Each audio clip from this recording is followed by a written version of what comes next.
बिस्मिल्लाहिर्रहमानिर्रहीम। शुरू करता हूँ अल्लाह के पाक नाम से जो नहायत मेहरबान और रहम करने वाला है। स्टूडेंट्स, आज का जो हमारा टॉपिक है वो है क्लास 8 जर्नल साइंस की बुक है आपकी, और यूनिट नंबर 3, और बुक का नेम है environment and it's interaction. Students, मैं इसमें आपको शॉर्ट क्वेश्चंस, लॉन्ग क्वेश्चंस और जो उसके ऑब्जेक्टिव हैं वो कराऊंगा। मेन मकसद जो स्टूडेंट्स मेरा है वो आपको समझाना है, क्योंकि ये आपको क्वेश्चन आंसर तो आपको कॉपी पे मैडम ने भी क्लास में नोट कराए होंगे, सर ने नोट कराए होंगे, आपको नोट्स भी आपको मिल जाते होंगे, मगर यहाँ पे आपको समझाना है और आपको याद कराना है। एक और बात स्टूडेंट्स, आप जहन नशीन कर लें कि ये जो जनरल साइंस के जो क्वेश्चन हैं ये 9th में भी हैं और 10th में भी हैं, first year second year FSc level तक भी हैं। जब तक आप जनरल साइंस रीड करेंगे यही क्वेश्चन हैं। कुछ स्टूडेंट्स मेडिकल में जब चले जाएंगे तो यही क्वेश्चंस मेडिकल में भी हैं। स्टूडेंट्स, बात यह है कि आपको क्वेश्चन 1 बाय 1 करके मैं उर्दू में ट्रांसलेट करूंगा, और उसका आंसर जो है कोशिश मेरी ये होगी कि बहुत शॉर्ट से आंसर हो जो आपको याद करने में भी आसानी हो और आपको जहन नशीन हो जाए, आप उसको एग्ज़ाम में अच्छे तरीके से लिख सकें, और आपका जो कंसेप्ट भी मैं क्लियर कर लूँगा कि आपके अच्छे मार्क्स आ सकें। चलिए स्टूडेंट्स, अपना टॉपिक शुरू करते हैं। हमारा टॉपिक है, सबसे पहले जो है वो है फॉलोइंग द क्वेश्चन ब्रीफली। अगर आप अपनी बुक का पेज नंबर 53 ओपन करें तो वहाँ पे आपको नज़र आएगा answer the following questions briefly. आपसे कुछ 8 क्वेश्चन पूछे गए हैं, वहाँ पे आपको कहा गया कि इनके आंसर दें ब्रीफली करके। स्टूडेंट्स, मैं आपको 1 बाय 1 करके समझाने की कोशिश करूँगा। पहला क्वेश्चन है, आपसे पूछा गया कि give 3 example each biotic and abiotic components. सबसे तो पहले आप ये बात जहन नशीन कर लें कि बायोटिक और एबायोटिक कंपोनेंट्स क्या हैं। बेसिकली ये दोनों जो हैं हमारे इकोसिस्टम जो है माहौल के दोनों पार्ट्स हैं। एक जो है वो जानदार हैं और दूसरे जो हैं वो उनको हमने बेजान है। बेसिकली यहाँ पे सब चीज़ें जानदार हैं, मगर उनको इकोसिस्टम में हमने बेजान डिक्लेयर किया हुआ है। वो कौन कौन से हैं मैं आपको समझाने की कोशिश करता हूँ। सबसे पहले आप बायोटिक याद कर लें, मेरे साथ रिवाइज करें। The biotic components of the ecosystem, हमारा जो इकोसिस्टम है, माहौल है, इसमें जो बायोटिक कंपोनेंट्स हैं इंक्लूड मतलब मुश्तमिल प्रोड्यूसर, कंज्यूमर एंड डीकम्पोज़र। मैंने इस पे एक पहली भी वीडियो बनाई थी, मैं इसके डिस्क्रिप्शन में लिंक मेंशन कर लूँगा, वहाँ पे मैंने डिटेल के साथ समझाया हुआ है।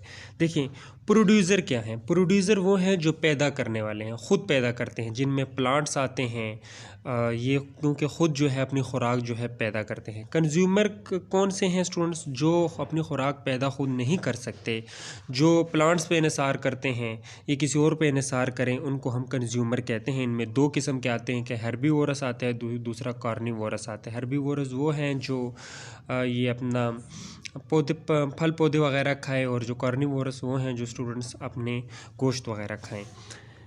इसके बाद आता है कि डीकम्पोज़र क्या है स्टूडेंट्स। डीकम्पोज़र ऐसी चीज़ है, देखें, कोई जानवर, दरख्त, कोई भी चीज़ अगर जो मर जाए, बैक्टीरिया एंड फंगी रिलीज़ हो जाए, उसमें बिखर जाए बिल्कुल, उसको हम डीकम्पोज़र कहते हैं। वो क्योंकि वो मिट्टी के साथ घुल मिल जाए, ऐसे अमल को हम डीकम्पोज़र कहते हैं। कि जो चीज़ भी डेड हो जाए, इसके बाद चाहे वो लिविंग है, ह्यूमन है, जानवर हैं, प्लांट पौधे कुछ भी हैं, वो जब अपनी उनकी लाइफ पूरी हो जाती है तो वो मिट्टी के साथ घुल मिल जाते हैं, तो हम इसको डीकम्पोज़र कहते हैं।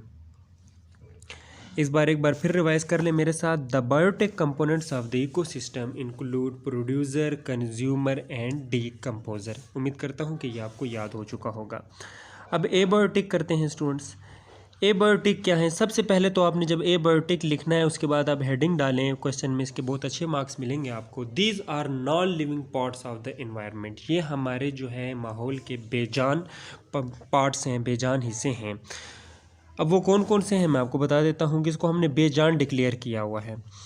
The example of abiotic components include temperature, दर्जे हरारत, वाटर पानी, लाइट रोशनी, एयर हवा एंड सॉइल मिट्टी वगैरह वगैरह। ETC जो है इसका मतलब है वगैरह वगैरह, जैसे उर्दू में आप लिखते हैं ना वगैरह वगैरह, ऐसे ETC इंग्लिश में लिखेंगे उसका मतलब है वगैरह वगैरह, क्योंकि बहुत से आते हैं। यहाँ पे जो है हमने तकरीबन 5 का जिक्र किया हुआ है। उम्मीद करता हूँ कि ये क्वेश्चन आपको याद हो चुका होगा। अब देखें, अगर आपसे कोई क्वेश्चन पूछे give 3 example each biotic and abiotic components. तो आपने कहना है कि biotic components of the ecosystem include producer, consumer and decomposer. ये हो गया biotic. Abiotic these are non living parts of the environment. The example of abiotic components include temperature, water, light, air and soil. उम्मीद करता हूँ ये questions आपको याद भी हो चुका होगा। अब हम नेक्स्ट क्वेश्चन अपना शुरू करते हैं। क्वेश्चन नंबर 3 है आपसे, जिसमें आपसे पूछा गया स्टूडेंट्स के name 3 types of symbiotics relation which is the most harmful relation. कि 3 सीमीबायोटिक रिलेशन के नाम बताएं, इनमें से सबसे ख़तरनाक जो है उसके बारे में भी बताएं। स्टूडेंट्स मैंने बहुत शॉर्ट से आंसर लिखा है, मैंने इसकी कम्प्लीटली डिटेल की वीडियो भी बनाई है। अगर मेरा आप प्ले लिस्ट ओपन करें और उसमें सबसे आपको एक मिलेगी जर्नल साइंस क्लास 8, तो वहाँ पे आपको इसकी डिटेल की एक वीडियो भी मौजूद है और आप सर्च भी कर सकते हैं उसे। स्टूडेंट्स इसमें आपसे पूछा गया है कि 3 सीमीबायोटिक रिलेशन के बारे में बताएं। सबसे पहले तो स्टूडेंट्स मैं आपको बता दूं कि पहले आप सवाल को समझें कि सीमीबायोटिक रिलेशन है क्या। सीमीबायोटिक ये एक 2 लफ्ज़ हैं स्टूडेंट्स। सीमी का मतलब टुगेदर, बायोटिक का मतलब है लिविंग ऑर्गेनिज्म। रिलेशन आप सब जानते होंगे, ताल्लुक। विच इज़ द मोस्ट हार्मफुल ख़तरनाक रिलेशन, ताल्लुक को ख़तरनाक रिलेशन इनमें से कौन सा है, इसके बारे में पूछा गया है। The name of 3 types of semibiotic relation are parasitism, mutualism and commensalism. The parasitism is the most harmful relation. Students आपको मैंने 3 नाम भी बता दिए और ये भी बता दिए कि इसमें पैरासिटिज़म जो है वो सबसे ख़तरनाक रिलेशन है। साथ आपको एक और बात बताता चलूँ शॉर्ट क्वेश्चन में, ये एक ऐसे अमल है जिसमें 2 लिविंग ऑर्गेनिज्म जो है स्टूडेंट्स एक साथ रहते हैं। अब अगर आप गाँव शाँव गए होंगे तो आपने देखा होगा कि जो भैंसें होती हैं, भैंसों के जो बॉडी पे चीचक्स लगे होते हैं, चीचक जो होते हैं वो देखें, एक भैंस भी एक लिविंग ऑर्गेनिज्म है और चीचक भी लिविंग ऑर्गेनिज्म है। दोनों को नुकसान नहीं हो रहा होता, मगर बाज़ औक़ात जब चीचक ज़्यादा बढ़ जाएँ तो स्टूडेंट्स तो भैंस की डेथ भी हो सकती है। तो ऐसे सारे अमल को जो है वो क्या कहते हैं कि सीमीबायोटिक रिलेशन कहते हैं, जहाँ पे 2 लिविंग ऑर्गेनिज्म एक साथ ही रह रहे हों और एक लिविंग ऑर्गेनिज्म दूसरे से फ़ायदा उठा रहा हो, ये दोनों एक साथ रह रहे हों मगर एक दूसरे से फ़ायदा ना उठा रहे हों। जिस तरह आपने नेशनल ज्योग्राफी में देखा होगा, एक बड़ी मछली होगी, उसके साथ जो है छोटी मछलियाँ फिर रही होंगी। वो बड़ी मछली के साथ अपने आप के साथ फिर रही होती, ना बड़ी मछली को नुकसान पहुँचाती हैं, ना बड़ी मछली उन्हें नुकसान पहुँचाती है, मगर छोटी मछलियों को थोड़ा बहुत फ़ायदा हो जाता है, क्योंकि बड़ी मछली जो शिकार कर लेती है तो छोटी मछली भी जो है उसमें से थोड़ा बहुत खा लेती है और छोटी मछलियों का जो झुंड है वो बड़ी मछलियों के साथ प्रोटेक्ट भी होता है। ये दरअसल सीमीबायोटिक का अमल है, जहाँ पे 2 रिलेशन जो हैं स्टूडेंट्स एक साथ रहते हैं। चलें नेक्स्ट क्वेश्चन शुरू करते हैं। क्वेश्चन नंबर 4 में पूछा गया define food chain and food web. मैं आपको इसकी कम्प्लीटली डेफिनेशन बताऊंगा और आपको पिक्चर के साथ डिटेल के साथ समझाऊंगा। चलें पहले फूड चेन और फूड वेब की मीनिंग जानते हैं कि इनका मतलब क्या है। फूड चेन, फूड का मतलब तो खुराक है, चेन का मतलब वो चीज़ जो एक दूसरे के साथ एक ही तरतीब में मुंसलिक हो। गले की चेन को आप देख लें, जंजीर को देख लें, बस ये उसी तरह ही है। एंड फूड वेब, वेब का मतलब जाल। जो जाल आप फॉर एग्ज़ाम्पल मछली पकड़ने वाला जाल ले लें, जो चारों तरफ इधर इधर उधर जो है वो मुख्तलिफ तरीके से जुड़ा होता है। अभी food chain and food web का भी मतलब वही है। डेफिनेशन शुरू करते हैं कि food chain the series of step, ये मराहल का वो सिलसिला है इन विच जिसमें living organism are eaten a being eaten by other living organism. इसमें जो लिविंग ऑर्गेनिज्म है वो दूसरे जानदारों को खाते हैं। It is a very simple, it is a leader form, ये एक लकीर की शक्ल है में है। ओके हो गया। Food web combination of different chains, ये डिफरेंट चेन्स की कम्बिनेशन है। Then from food web it is a very complex, ये बहुत पेचीदा है। क्यों पेचीदा है? Due to interlink of different food chains, food chain, मुख्तलिफ फूड चेन की इंटरलिंक की वजह से ये बहुत पेचीदा है। चलें एग्ज़ाम्पल शुरू करते हैं इसकी। पिक्चर में मैं आपको समझा देता हूँ। देखें, आप पिक्चर में गौर से देखें तो यहाँ पे लिखा होगा just one path of energy, खाने का सिर्फ एक ही रास्ता, फूड चेन। देखिए ये ग्रास है, इसको ये टिड्डी खा रही है, टिड्डी को जो है वो माउस खा रहा है और माउस को है ईगल या ओल खा रहा है। ओके हो गया। इस एक ही अमल को जो है फूड चेन कहा जाता है। और जबकि फूड वेब जो है वो मुख्तलिफ अमल है। आप देख सकते हैं एवरीथिंग इज़ कनेक्टेड, इसमें सब कनेक्टेड है। ये ग्रास है, इसको रैबिट भी खा रहा है, इसको डियर भी खा रही है, मगर डियर को जो है अपना वो क्या कहते हैं, अपना जो डियर को है वो लाइन खा रहा है, रैबिट को फॉक्स खा रहा है। इस ग्रास को टिड्डी खा रही है, मगर फॉक्स टिड्डी को नहीं खाता, इसको बर्ड्स खा रहे हैं। हाँ, फॉक्स बर्ड्स को खा सकता है। इस तरह माउस जो है वो टिड्डी को खा रहा है। माउस को जो है वो बर्ड्स ज़्यादातर नहीं खाते, सिर्फ ईगल्स खाते हैं, मगर इसको जो है माउस को अपना ये फॉक्स खा रहा है। इस सारे अमल को, इसमें सब एक दूसरे के साथ जुड़े हुए हैं बेतरतीबी के साथ। इसको फूड वेब बोलते हैं, फूड वेब बोलते हैं। उम्मीद करता हूँ कि आप समझ चुके होंगे। अगर वीडियो पसंद आई हो तो लाइक और सब्सक्राइब ज़रूर करें। चलिए क्वेश्चन रीड करते हैं कि व्हाट आर CFCS। ये CFCS स्टूडेंट्स जो है ये शॉर्ट फॉर्म है इसकी। अब मैं आपको इसकी डेफिनेशन कम्प्लीटली बताता हूँ और मैं उर्दू के साथ उसको ट्रांसलेट करूँगा और आपको उसको समझने में उम्मीद करूँगा कि आपको बड़ी हेल्प मिलेगी। डेफिनेशन है इसकी द क्लोरोफ्लोरोकार्बन। इसकी जो फुल फॉर्म है इसको कहते हैं क्लोरोफ्लोरोकार्बन। CFCS की जो फुल फॉर्म है स्टूडेंट्स इसको बोलते हैं क्लोरोफ्लोरोकार्बन। इज़ अ गैस, ये एक गैस है। Is used for various purpose, ये मुख्तलिफ जो है मकासद के लिए इस्तेमाल की जाती है, including solvents, refrigerator and aerosol spray. ये रेफ्रिजरेटर, एरोसल स्प्रे और सोलवेंट्स में इस्तेमाल की जाती है।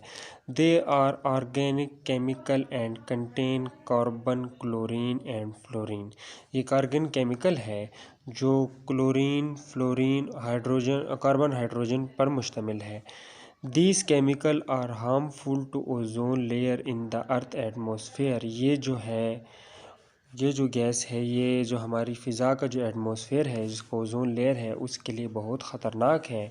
क्योंकि students because these release chlorine items on exposure to ultraviolet radiation. ये अल्ट्रा वायलेट रेडिएशन के ज़रिए जो है वो क्लोरीन एटॉमिक खारिज करती है। तो स्टूडेंट्स ये मैंने बहुत सी शॉर्ट सी डेफिनेशन लिख दी है, आप इसमें थोड़ी सी इंक्लूड भी कर सकते हैं इसको। आप स्टार्टिंग में एंड में इसको लिख सकते हैं they are the man made gases, क्योंकि ये इंसान की बनाई हुई एक गैस है। चलिए अब नेक्स्ट क्वेश्चन शुरू करते हैं। स्टूडेंट्स आपसे जो छठा क्वेश्चन है आपका, उसमें आपसे पूछा गया है कि स्टूडेंट्स ओजोन लेयर कहाँ पाई जाती है या ओजोन लेयर कहाँ वाक़या है, where is ozone layer found. तो इसका मैंने एक शॉर्ट से आंसर लिखा है, ये शॉर्ट से आंसर है क्योंकि डिटेल के साथ नहीं है। The stratosphere is a layer in the atmosphere. Students सबसे पहले तो आप समझें कि स्ट्रेटोस्फेयर है क्या। स्टूडेंट्स ये 10 से ज़मीन से 10 से या समुंदर से 10 से 50 किलोमीटर तक इनकी 3 लेयर्स हैं, इसको स्ट्रेटोस्फेयर कहते हैं। और एटमॉस्फेयर क्या है स्टूडेंट्स, ये एक इन्वेल्प है गैसेस का। जिस तरह आप देखते हैं कि एक लेटर जो है वो एक इन्वेल्प में आप डालते हैं और वो एक इन्वेल्प में कम्प्लीटली लेटर जो है वो स्टूडेंट बंद होता है। इस तरह एटमॉस्फेयर जो है ये गैसेस का इन्वेल्प है जिसने पूरे वर्ल्ड को जो है वो घेरा हुआ है। बिटवीन अप्रोक्सीमेटली, बिटवीन का आप सब मतलब जानते हैं, के दरमियान। अप्रोक्सीमेटली का मतलब स्टूडेंट्स तकरीबन 10 टू 50 या 10 से 50 kilometre about the earth surface. The stratosphere is a layer in the atmosphere between approximately 10 to 50 kilometre about the earth surface.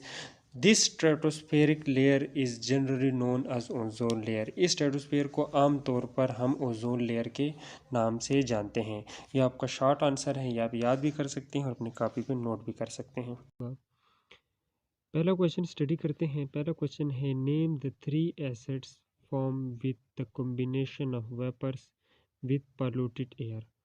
और जो दूसरा क्वेश्चन है वो है how is methane mainly released in the air.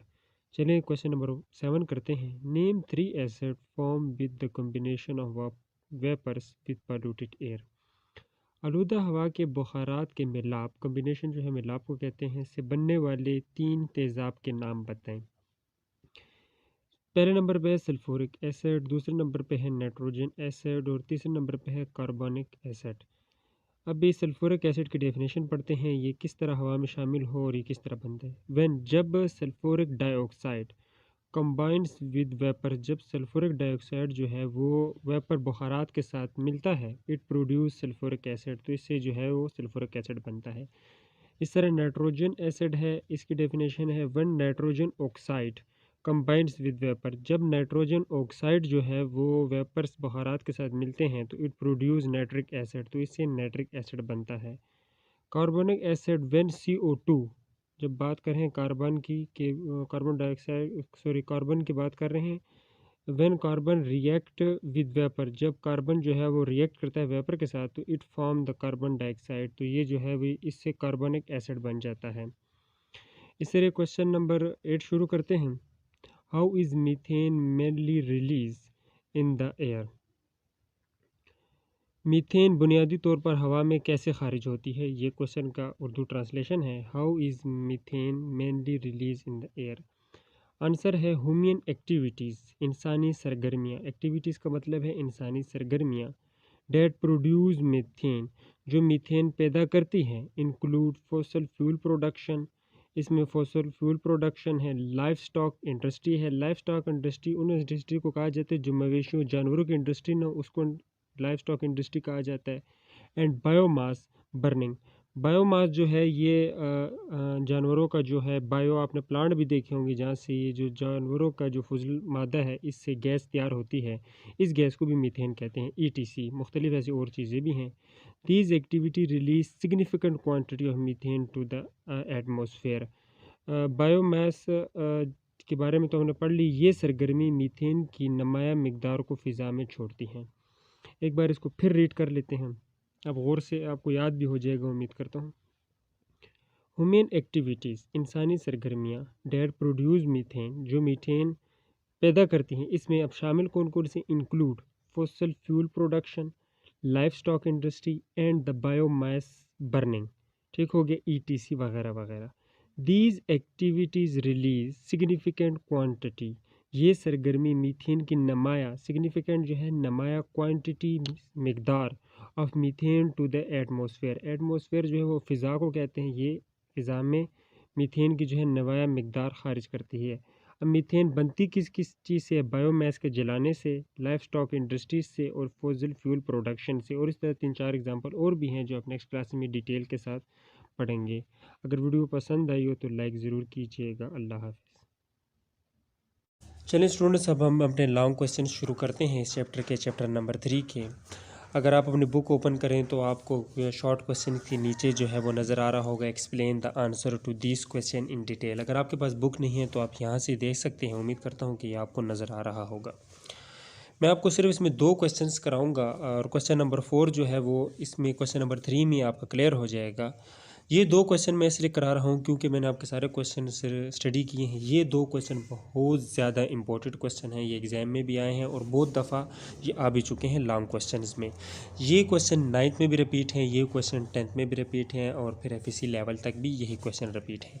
मैं आपका सिर्फ इस क्वेश्चन में एक बार कंसेप्ट क्लियर कर लूँगा और अब मैं उम्मीद करूँगा कि जब आप ये सिर्फ वीडियो लॉन्ग क्वेश्चन की क्वेश्चन आप देख लें तो ये आपको याद भी हो जाएगा, बस थोड़ी सी आपने मेहनत करनी है। चलिए शुरू करते हैं। मैं आपको सिर्फ इसमें कराऊंगा क्वेश्चन नंबर 3 और क्वेश्चन नंबर 6। अब क्वेश्चन नंबर 3 क्या है वो मैंने यहाँ पे लिख लिया है कि explain the process of global warming and the green house effect. आपसे यहाँ पे क्वेश्चन पूछा गया है कि ग्लोबल वार्मिंग और ग्रीन हाउस इफ़ेक्ट के अमल को की वजाहत करें कि ये क्या है, इनकी वजाहत करें।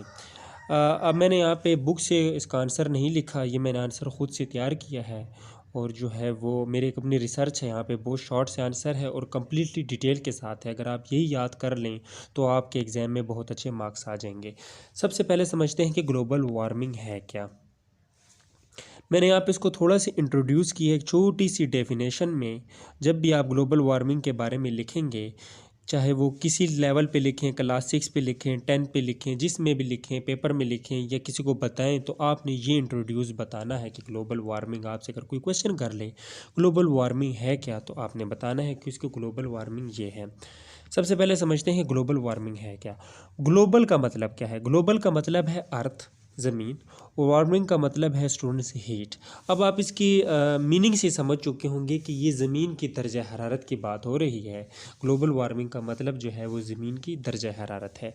फिर थोड़ा सा नीचे मैंने इसको और वजाहत से बताया गया है कि ये है क्या। Global warming is a environment, global warming जो है वो एक माहौल है that we are facing these days, जिनका हम इन दिनों सामना कर रहे हैं। इंक्रीज मतलब ज़्यादा होना, इन द पॉपुलेशन ग्रोथ, आबादी ज़्यादा होना, पॉल्यूशन आलूदगी, एंड रैपिड इंडस्ट्रियलाइजेशन, रैपिड जो है वो तेज़ रफ्तार को कहते हैं कि तेज़ी से सनतकारी जो है वो are causing a rise in global warming, rise जो है वो सबब बन रही है ग्लोबल वार्मिंग की। फिर वो नीचे बोल रहा है कि global warming refer, global warming से मुराद to increase in the average temperature of the earth in the surface during the last century. Global warming से मुराद यही है कि पिछली सदी के हिसाब से जो है वो हमारी ज़मीन का जो है वो दर्जे हरारत बढ़ रहा है। इस दर्जे हरारत बढ़ने को स्टूडेंट्स हम ग्लोबल वार्मिंग कहते हैं। ये क्यों बढ़ रहा है? रैपिड इंडस्ट्रियलाइजेशन की वजह से बढ़ रहा है, और जो है वो पॉपुलेशन तेज़ी से आबादी बढ़ रही है जिसकी वजह से पॉल्यूशन हो रहा है। इस वजह से हमारा ग्लोबल वार्मिंग का जो ज़मीनी दर्जा हरारत है वो बढ़ रहा है।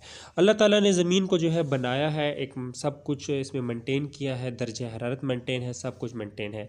जब हमने यहाँ पे अपनी आसानियों के लिए इंडस्ट्रियलाइजेशन की आलूदगी कर रहे हैं, जिस तरह मुख्तलिफ वेट्स हैं, इन्वायरमेंट पॉल्यूशन है, जिसकी वजह से हमारी ज़मीन का दर्जा हरारत बढ़ रहा है, और जब ये कुदरत के ख़िलाफ़ जाएगा तो फिर हमारी ज़िंदगी पे क्या असरात हैं वो हम ग्लोबल वार्मिंग में सारे डिस्कस करते हैं। चलिए अब इसके causes of global warming study कर लेते हैं। ये तो इसकी डेफिनेशन होगी कि ग्लोबल वार्मिंग क्या है क्या। अब इसके पढ़ते हैं काजेज़ ऑफ ग्लोबल वार्मिंग क्या है। इसकी छोटी सी डेफिनेशन मैंने यहाँ पे मेंशन की है। There many cause and result of global warming, global warming के वो कह रहे हैं कि बहुत से जो है वो काजेज़ हैं और नताइज हैं। That warming is a danger for the existence of life on the earth, जो है वार्मिंग जो है वो हीट है वो ज़मीन पर ज़िंदा रहने के लिए जो है ख़तरा है। The most evident cause of global warming are industrialisation, deforestation और सोफिस्टिकेटेड ह्यूमन एक्टिविटीज़। अब वो कह रहे हैं कि जो मेन ग्लोबल वार्मिंग का जो सबब बन रहे हैं वो है इंडस्ट्रियलाइजेशन, ये वादे कर रहे हैं ज़्यादा सनतकारी, इनमें से गैस खारिज होती है, पॉल्यूशन, डिफॉरेस्टेशन, हमने सनतें भी बनाना तेज़ी से शुरू कर दी हैं। फिर हमने क्या किया? डिफॉरेस्टेशन, जंगलात की तेज़ी से कटाई। ये जंगलात जो है वो कार्बन डाइऑक्साइड ऑब्जर्व करते हैं और ऑक्सीजन जो है वो छोड़ते हैं, और ऑक्सीजन जो है वो इंसान की ज़रूरत है, और ये सारा निज़ाम जो है वो ज़्यादातर जो है धरती पे ऑक्सीजन की मदद से चलता है। हम क्या कर रहे हैं? जंगलात की कटाई कर रहे हैं। और सोफिस्टिकेटेड ह्यूमन एक्टिविटीज़, और जो इंसानी सरगर्मियाँ हैं, these human activity have led to an increase in emissions of the greenhouse gases, and result of this the temperature increase the melting glacier। ये जो इंसानी एक्टिविटीज़ हैं जिससे हमारे ग्रीन हाउस गैसेस बन रहे हैं, और इसके नताइज में हमारे जो है वो अब नुकसान जो है हमारा ग्लेशियर पिघल रहे हैं। और जब ग्लेशियर पिघल रहे हैं तो हमें सबसे मेन जो ग्लोबल वार्मिंग में स्टूडेंट्स प्रॉब्लम है वो हमारे पानी की है। इसके बाद समझते हैं कि there are a many methods solution of global warming, कि ग्लोबल वार्मिंग के लिए हम क्या करें कि ये ग्लोबल वार्मिंग जो है ये रुक जाए। स्टॉप डिफॉरेस्टेशन, सबसे पहला अमल जो है वो हमें दरख्तों की कटाई नहीं करनी चाहिए, और जितने ज़्यादा हो सकें वो दरख्त लगाने चाहिए। To burn less fossil fuel, हमें कम से कम ईंधन जलाना चाहिए। जो हमारे गैसेस हैं इनको कम से कम जलाना चाहिए। Planting more and more trees, ज़्यादा से ज़्यादा दरख्त लगाने चाहिए। रिड्यूस्ड वाटर वेस्ट, और पानी का जो है वो कम से कम जो है वो इस्तेमाल करना चाहिए, इसको ज़ाया नहीं करना चाहिए। ये 4 पॉइंट अगर हम अपना लें तो ये इसके सलूशंस हैं। उम्मीद करता हूँ कि आप ग्लोबल वार्मिंग समझ चुके होंगे। अब मैं आपको समझाता हूँ कि स्टूडेंट्स ग्रीन हाउस इफ़ेक्ट क्या है। ग्रीन हाउस इफ़ेक्ट, आप अपनी बुक में आपने पढ़ लिया होगा कि ग्रीन हाउस क्या है। मैं अब इसके ग्रीन हाउस इफ़ेक्ट के बारे में बता रहा हूँ, असर के बारे में। यहाँ पे मैंने एक डेफिनेशन मेंशन की है। When sun radiation fall on the surface earth, जब सूरज की जो किरणें हैं वो ज़मीन पे पड़ती हैं, then a part of it observe, कुछ ये ज़मीन जो है वो जज़ब कर लेती है, by earth and the remaining part in converted into heat, और जो दूसरे इसके जो हिस्से हैं वो दर्जा हरारत में तब्दील हो जाते हैं। Earth reflect a part on this in heat energy back into the environment. ये जो ज़मीन जो है वो जो उसने एक्स्ट्रा जो एनर्जी जो है ज़मीन ने ऑब्जर्व कर ली और जो छोड़ दी है हमारे माहौल का कुदरती है एक हिस्सा बन जाती है। Greenhouse gases such as carbon dioxide, oxides of nitrogen, methane and water vapor absorb this reflected heat and cause an increase in the temperature of the environment. An increase in the temperature of the environment due to greenhouse gases in term as greenhouse effect. आपको मैं short सी definition में समझा दूं। देखें वो कह रहा है कि ग्रीन हाउस जो है वो उसके इफ़ेक्ट्स बता देता हूँ। देखें सूरज से हमारी ज़मीन कुछ किरणें आती हैं, हमारी ज़मीन पे गिर जाती हैं, शुआएं लगती हैं। कुछ हमारी ज़मीन ऑब्ज़र्व कर लेती हैं और कुछ जो है वो छोड़ जाती हैं, वो है हमारा टेम्परेचर बन जाता है। अब आप देख लें कि ज़्यादातर कंस्ट्रक्शन हो चुकी हैं, रोडें बन चुकी हैं, पक्की प्लाजे बन चुके हैं, इमारात बन चुके हैं। स्टूडेंट्स ये जो कंक्रीट है और ये जो जितने भी हमारा जो पक्का जो कंस्ट्रक्शन है ये एनर्जी ऑब्ज़र्व नहीं करता। अब ज़्यादातर आप देख रहे होंगे रोडों पे जब सनलाइट गिरती है तो वहाँ पे ज़्यादा दर्जे हरारत बढ़ जाता है, क्योंकि इस रोड तो मिट्टी नहीं है ना, सिर्फ मिट्टी जो है ज़मीन जो है वो एनर्जी को थोड़ी कम कर लेती है। मगर जब मिट्टी नहीं है तो डायरेक्ट उस पर एनर्जीज पड़ रही हैं इस हमारे इंफ्रास्ट्रक्चर पे, ग्लासेस पे, तो इससे हमारा जो है इसके ये हमारा मेन वजह है कि हमारी ज़मीन का दर्जा हरारत बढ़ रहा है। According to estimate each year approximately का मतलब है तकरीबन 18 billion ton of carbon dioxide release in the environment due to burning of fuel. ये मैंने एक्स्ट्रा साथ थोड़ा सा मेंशन कर लिया है। वो कह रहे हैं कि हमारे जो कार्बन डाइऑक्साइड के बर्निंग फ्यूल जो है जो हमारे संतों में जो फ्यूल इस्तेमाल होता है, चाहे वो गाड़ियों में इस्तेमाल हो रहा है चाहे जिसमें इस्तेमाल हो रहा है, इससे भी जो है वो हमारे तकरीबन 18 billion ton of carbon dioxide जो है ये एक हवा में खारिज हो रहा है। और जो और गैसेस मैंने आपको बता दी, ऑक्साइड है, नाइट्रोजन है, मीथेन है, ये सारी गैसेस भी हमारे ग्रीन हाउस इफ़ेक्ट्स में ही आती हैं। उम्मीद करता हूँ कि आप क्वेश्चन नंबर 3 तो समझ चुके होंगे और मैं आपको क्वेश्चन नंबर 4 करा दूं। अगर क्वेश्चन नंबर 4 आप रीड करें, आप इसके इंट्रोड्यूस लिख दें और साथ इसका सलूशन लिख दें तो आपका जो है क्वेश्चन नंबर 4 भी क्लियर हो जाएगा। चलें अब करते हैं क्वेश्चन नंबर 6। इसके बाद जो है एंड में मैं आपको ऑब्जेक्टिव कराऊंगा। चलिए स्टूडेंट्स अब क्वेश्चन नंबर 6 करते हैं। क्वेश्चन नंबर 6 जो है वो मैंने शॉर्ट से उसका एक आंसर यहाँ पे मेंशन कर लिया, मगर डिटेल के साथ अगर आप इसको याद कर लें तो ये एक लॉन्ग क्वेश्चन भी आपका हो जाएगा। क्वेश्चन नंबर 6 में आपसे पूछ रहे कि state what action need to be taken to create awareness in our society for the global issues and their implication. सबसे पहले आप इसकी मीनिंग को समझें कि इम्प्लीकेशंस जो है स्टूडेंट्स वो मज़म्मरात को कहते हैं। ग्लोबल इशू यानी आलमी मसाइल, सोसाइटी आवर सोसाइटी हमारा माशरा क्रिएट अवेयरनेस आगाही पैदा करने के लिए। एक्शन नीड व्हाट कह रहा है कि स्टेट व्हाट एक्शन नीड, इसका मतलब है कि कौन सी जो है अमल की ज़रूरत है। यहाँ पे मैंने उसका एक छोटा से एक आंसर यहाँ पे मेंशन कर लिया है। The following action will be very useful in creating awareness in our society for the global issues and their implications. शुरू में आपको यहाँ पे नज़र आ रहा होगा कि मैंने आपको कहा है कि फॉलोइंग एक्शंस, मुदरज़ैल जो है वो अमल हमारे आलमी मसाइल और इसके मज़म्मरात के लिए हमारे माशरे में आगाही पैदा करने के लिए विल बी वेरी यूज़फुल, मददगार साबित होंगे। पहला कौन सा है? Social media is a very powerful media. वो बोल रहा है कि सोशल मीडिया जो है वो बहुत पावरफुल मीडिया है and can be use to create awareness in our society for the global issue and their implications. वो कह रहे हैं कि हम सोशल मीडिया जो है वो एक बहुत पावरफुल मीडिया है, हम इसका इस्तेमाल जो है वो ग्लोबल आलमी मसाइल और इसके जो मज़म्मरात हैं इसके बारे में अपने माशरे में आगाही पैदा करने के लिए कैन बी यूज इस्तेमाल कर सकते हैं। दूसरे नंबर पे कह रहे हैं कि you can create and share online videos, article and our views on social media platform regarding this issue. Regarding this issue का मतलब रिगार्डिंग इसके बारे में, इस मसले के बारे में अब सोशल मीडिया प्लेटफॉर्म पर अपने ख्यालात, आवर व्यूज़ हमारे जो ख्यालात हैं, आर्टिकल्स, ऑनलाइन वीडियोज़ शेयर कर सकते हैं और आगाही पैदा कर सकते हैं। Seminar at school, college and universities, हम कॉलेज, यूनिवर्सिटी और स्कूल में जो है वो एक सेमिनार मुनक्कद कर सकते हैं can be conducted on regular basis highlight this issue. हम रेगुलर बेसिस रोज़ाना की बुनियाद पर इन मसाइल का जो हल के लिए हम अपने स्कूल, यूनिवर्सिटीज़ और कॉलेज में सेमिनार मुनक्कद कर सकते हैं। You can form groups and society for this purpose. हम इस मकसद के लिए माशरे में ग्रुप्स बना सकते हैं और इसका कि इस जो हमारा ग्लोबल इशू है इसको हम वाजिया कर सकें, इसके लिए हम काम कर सकते हैं। मैंने आपको इसमें 2-3 पॉइंट्स बता दिए कि स्टूडेंट्स कि वो क्या क्या बोल रहे हैं। पहले नंबर पे आप समझ जाएंगे सोशल मीडिया में हम इसके बारे में बात कर सकते हैं। दूसरे में आपको बता दिए कि आप आर्टिकल लिख सकते हैं, ऑनलाइन मीडिया का इस्तेमाल कर सकते हैं और इसमें आप जो है अपने ख़यालात का जो है इज़हार कर सकते हैं। और दूसरा वो स्कूल, कॉलेजेस, यूनिवर्सिटी लेवल पर ये बहुत ज़्यादा इंपॉर्टेंट है कि एक सेमिनार मुनक्किद हो, वहाँ पे हमें बताएं कि ग्लोबल इशू क्या है और इसके साथ हम कैसे निपटा जाए।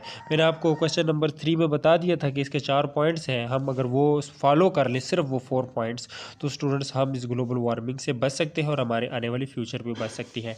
ये बहुत शॉर्ट सी मैंने डेफिनेशन यहाँ पे लिखी है और ये आपका लॉन्ग क्वेश्चन भी बन जाएगा क्योंकि ये मैंने पूरा खुलासा लिखा है, मैंने इसको ज़्यादा मेंशन नहीं किया, ये कम्प्लीटली खुलासा है। चलें अब शुरू करते हैं ऑब्जेक्टिव। मैं आपको वन बाय वन करके ऑब्जेक्टिव समझाऊंगा कि ऑब्जेक्टिव में आपसे पूछा क्या गया है और इसका आंसर क्या है। ऑब्जेक्टिव कर लेते हैं। आपकी बुक में जनरल साइंस क्लास 8 चैप्टर 3 इसके ऑब्जेक्टिव हैं। शॉर्ट क्वेश्चन भी होंगे, लॉन्ग भी हो चुके हैं। अब इसके ऑब्जेक्टिव करते हैं। अगर आपको यहाँ पे नज़र नहीं आ रहा तो अपनी बुक खोलने में यहाँ से रीड करूँगा और आपको समझाऊँगा वन बाय वन करके कि ये है क्या। स्टूडेंट्स, अगर आप अपने पहले ऑब्जेक्टिव देखें तो वहाँ पे ऊपर लिखा होगा interdependence between individual from different species in which one species benefit and the other remains unaffected. तो वो कौन सी जो प्रजाति है, स्पीशीज प्रजाति को बोलते हैं, जो इसका जो ट्रांसलेट है वो मैं करता हूँ कि वो कौन सी प्रजाति है जो है वो रहती तो दोनों एक साथ हैं मगर एक को फ़ायदा हो रहा होता है दूसरे को मगर नुकसान भी नहीं होता। देखिए मैं आपको एक एग्ज़ाम्पल दे देता हूँ।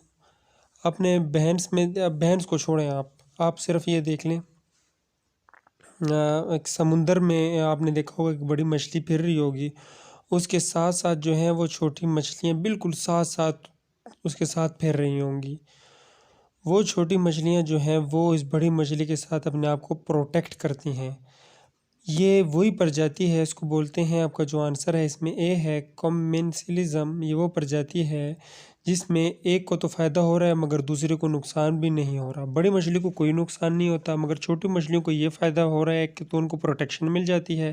दूसरा, जब बड़ी मछली कोई शिकार कर लेती है तो उससे जो बचा कुचा छोटे मोटे टुकड़े हैं वो ये छोटी मछलियाँ खा भी लेती हैं। फिर दूसरे नंबर पे है कि which is the main greenhouse gas. Greenhouse gas जो है वो मीथेन है। What combines with rain water to form acid rain. इसका आंसर है sulphuric oxide. The chemical formula for ozone layer. इसका फार्मूला है क्वेश्चन नंबर इसका 4 का option number A O3।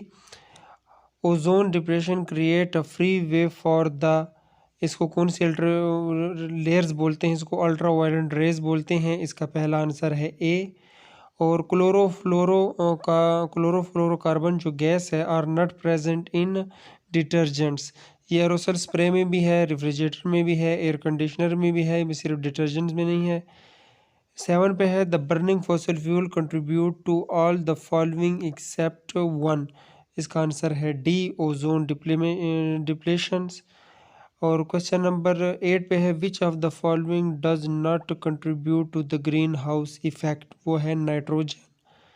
Question number 9 पे है relationship between organism in which one species gain benefit and harm other. दूसरी के लिए ख़तरनाक साबित हो। ये भी एक ऐसी रिलेशन है जिसमें एक को तो फ़ायदा हो रहा होता है मगर दूसरे को नुकसान हो रहा होता है। फॉर एग्ज़ाम्पल मैं आपको अभी क्लियरली समझा दूँ, आप समझ जाएंगे। आपने देखा होगा कि बहुत से लोगों के सर में जुएँ भी होती हैं। घूमियन आपको दे रहा हूँ। अब आप भी एक प्रजाति हैं, स्पीशीज़ हैं, और वो भी एक प्रजाति है, एक लिविंग ऑर्गेनिज्म है, मगर वो आपके साथ आपके सर में रह रहा है। मिसाल दे रहा हूँ, ये नहीं मैं कह रहा कि आपके सर में जुएँ होंगी, ऐसे बता रहा हूँ आपको कि बहुत से लोगों के सर में होती हैं। तो वो जो है उसके साथ जो है वो रह रहा है मगर आपको उससे कोई नुकसान नहीं है, ना ही जुओं को जो है वो आपसे कोई नुकसान है, ना जुओं को आपसे कोई नुकसान है। तो स्टूडेंट्स ये तो बन जाएगा कम्युनलिज्म। अगर वो जुए आपको तंग करें, आपको बार बार सर में ख़ारिश आए, तो स्टूडेंट्स ये फिर प्रजाति क्योंकि आपको वो नुकसान पहुंचा रही हैं, तो ये होगा पैरासिटिज़म। दूसरे एग्जांपल मैं आपको ऐसे दे दूँ, आपने देखा होगा जानवरों के जिस्म पे या उन पे चीचक लगे होते हैं। वो चीचक तो बाज़ औक़ात जो है वो नुकसान नहीं पहुंचाते, मगर वो जब ज़्यादा ब्लड ऑब्ज़र्व कर लें तो उनसे उन जानवरों की डेथ हो जाती है। इस वजह से दो स्पीसीज़ जो हैं उसमें जो सबसे ख़तरनाक है, जिन दूसरे एक स्पीसीज़ की डेथ हो जाए, बेनिफिट लेते लेते एक स्पीसी बेनिफिट बहुत ज़्यादा ले जाती है, जिसकी वजह से दूसरी स्पीसीज़ जो है उसकी डेथ हो जाती है, ऐसे को हम क्या बोलते हैं? पैरासिटिज़म। और मैंने आपको नंबर 1 पे बता दिया था कमेंसलिज्म के बारे में कि वो ऐसी स्पीसीज़ हैं जिसमें एक को तो फ़ायदा हो रहा है मगर दूसरे को नुकसान नहीं होता। 10 पे आप देख लें, a group of member of a single species that live together in the same area at the same time is called. इसका आंसर है पॉपुलेशन। ये कह रहा है कि group of member of a single species, देखिए एक ही प्रजाति है, that live together in the same area, वो एक इलाके में एक साथ रह रहे हैं, एट द सेम टाइम और एक साथ वक्त में, इस कार्ड क्या कहलाती हैं? वो कहलाती हैं पॉपुलेशन। पॉपुलेशन देखिए, आबादी के इंसानों की भी पॉपुलेशन है, एक ही प्रजाति है मगर सब एक साथ रह रहे हैं। ऐसे आपने भेड़ बकरियां भी देखी होंगी, एक ही प्रजाति होगी, बहुत ज़्यादा एक साथ रह रहे होंगे। फॉर एग्जांपल मैं आपको मक्खियों के बारे में बता दूं, शहद की मक्खियां सारी एक साथ रहती हैं, इसको भी आप पॉपुलेशन कह सकते हैं। ये थी स्टूडेंट्स आपके ऑब्जेक्टिव। उम्मीद करता हूँ कि आप ये समझ चुके होंगे और ये आप याद भी कर लें और अपनी कॉपी पे नोट कर लें। इंशाल्लाह अब हम नेक्स्ट चैप्टर शुरू करेंगे, यानी चैप्टर नंबर 4।